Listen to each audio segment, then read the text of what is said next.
big Ouya. Ouya. Ouya. Ouya. All right, nice, nice. All right, family, I'm going to ask you to go ready. Just say Ouya. Family, are you ready? Ouya. Are you ready for your voyage today? Ouya. Are you ready to go swimming today? Ouya. Continue, guys. Very nice to meet you all. Just want to introduce myself. My name is Captain LT. What's my name? LT. All right. As your navigator here at the back, my job is just to give you a brief overview of the islands that we passed by here today. And kind of talk story about canoes along the way as well. That being said, family, I'm not just your navigator here today. I'm also your engine from Psalm 1 Descendant Sea. What does that mean? That means I have around 600 horsepower for you at the back here today. That being said, as we go about this journey, we're going to go pass through a lot of little bumps here and there, so that's why we got to go over our precautionary items. That being said, precautionary item, the first one is, let's say your engine at the back falls off the canoe. That's considered an emergency, okay? That being said, if your engine falls off, you're going to follow these 2 steps. Step 1, you're going to look to your left side. Step 2, you're going to look to your right side. In my canoe, this is called emergency exit. Okay? That being said, that's a little kind of intro. Next question. By raise of hands, family, who of you knows how to swim? Raise of hands. Okay, nice. If you don't know how to swim, that's alright. Just check for your life jacket by your feet. You see it doesn't exist. It's because we use what's called ohana to keep us afloat. You guys know what ohana means? Yes. Yes. Family also means no one gets left behind. So please turn to your family next to you, look them in the eye, and say, aloha, my life jacket. Aloha. Yes, sir. You're saying, I hope your life jacket knows how to swim. Okay, family. Thank you for listening to our little introduction. Last 2 things is, well, keep your hands and feet inside the canoe at all times. And also, please don't stand yet until we're at a complete stop at the end of our journey. Just have to get the precautionary items out the way because your safety is priority number 3 on my list today. Okay? 1 and 2 is being in the canoe. Okay? Now, on the topic of canoes, as we go about this journey today, one thing that's most important in the canoe is our family, okay? That being said, it comes to the family dynamic to steer the canoe, and that comes to this saying in Hawaiian. The saying is, he wa'a, he moku, he moku, he wa'a. In English, that means the canoe is our island, and the island is our canoe, and that means the way we live our life in the canoe, this should be how we do it on the island as well. Close to one another, and also be able to support one another as we go about this life. So on the topic of canoes, this one on your left side, this is called tamakau. It resides in the island of Fiji. Family, the Greek word for Fiji is bula vinaka. Can you say bula vinaka?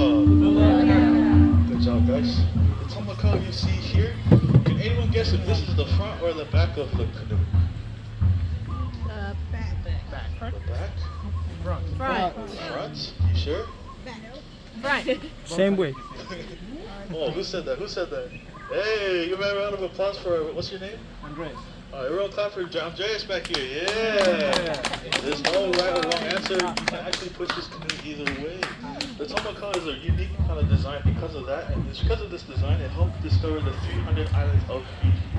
That being said, if you said it looked familiar, you'd be actually correct because this canoe actually inspired the design for the Moana canoe, the first canoe. So the guys from Disney actually came and studied this canoe and asked for permission to kind of get the likeness down.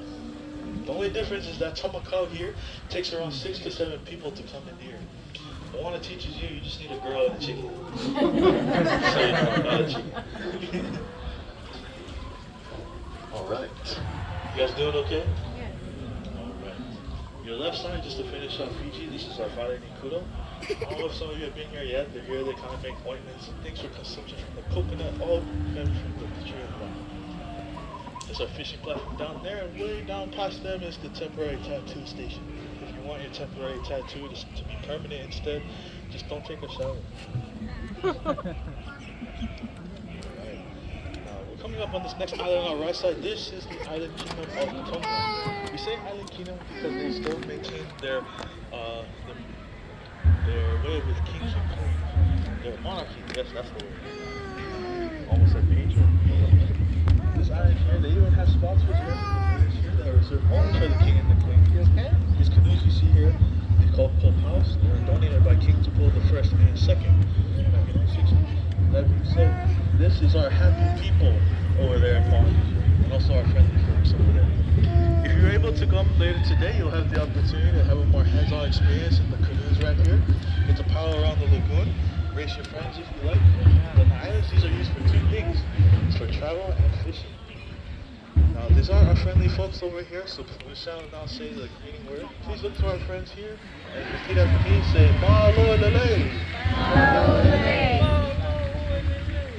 Good job.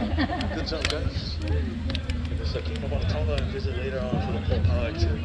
This canoe on your left side, kind of right here, this big red canoe, this is the Wakatawa. This belongs to our Maori folks. Waka means canoe, tawa means war, so that's a war canoe over there.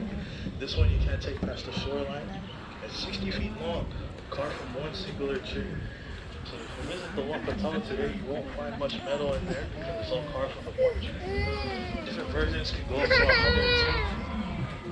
Because that's how tall the trees over there can go up to.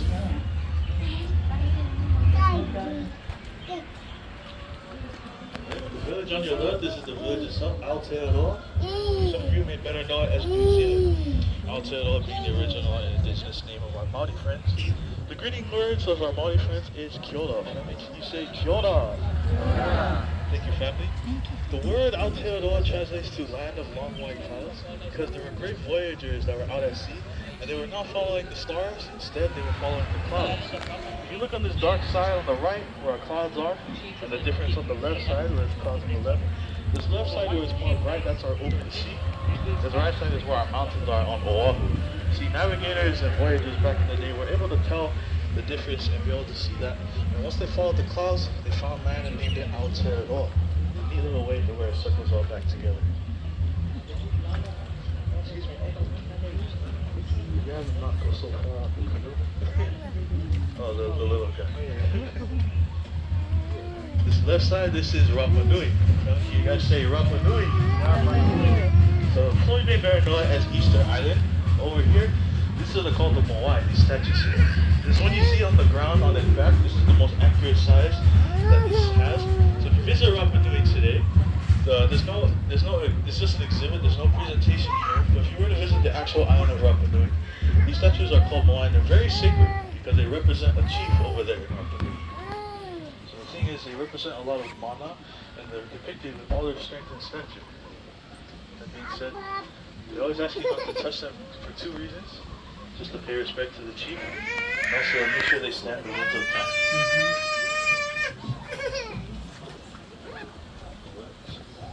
Okay, family. Sometimes Rapa Nui language can be a little tricky. So I want to be able to teach you one word, and that's how to say hello in Rapa Nui. It's pretty easy, just follow my lead. First, you're going to say oh. Oh. Now you're going to say la. La. And put those two words together. Hola.